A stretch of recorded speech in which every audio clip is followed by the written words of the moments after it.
Yo! What's up mga kachika and welcome back to my YouTube channel at sa aking Facebook page. Ang pag-uusapan po natin ngayon ay tungkol sa kahit kaalyado ni PBBM, Bong Revilla, hindi lusot kung may dapat panagutan. Pero bago lahat sa mga bagong pasok pa lamang po sa aking YouTube channel at sa aking Facebook page, ay huwag niyo po sanang kalimutan na i-like, share, subscribe, and click nyo na rin po notification bell para lagi po kayo updated sa aking masusunod na video.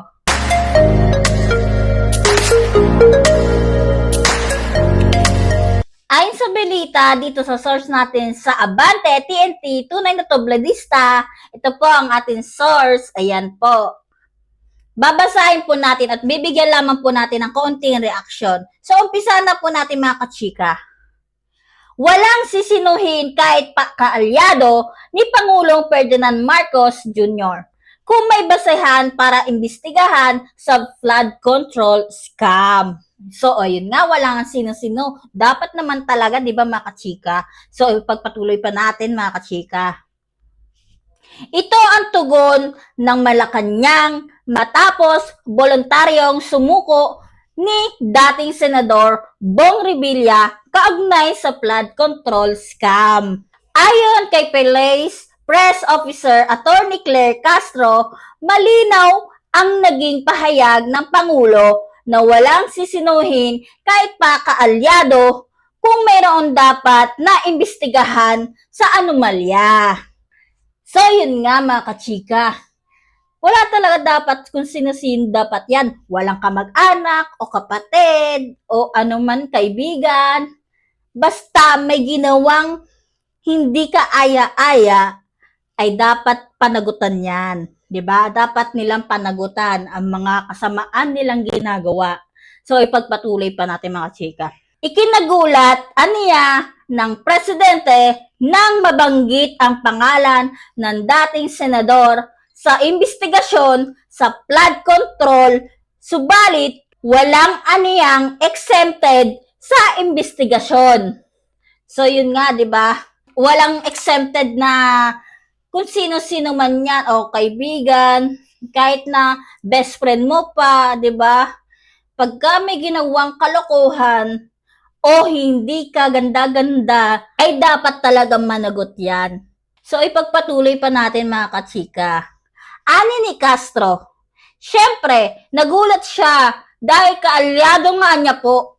Pero, sabi nga niya, makailang ulit, sabihin niya, kahit nga po kaalyado, kung kailangang imbestigahan, dapat imbestigahan.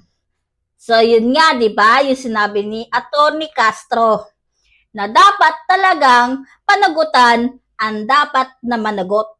O, diba? So, ipagpatuloy pa natin.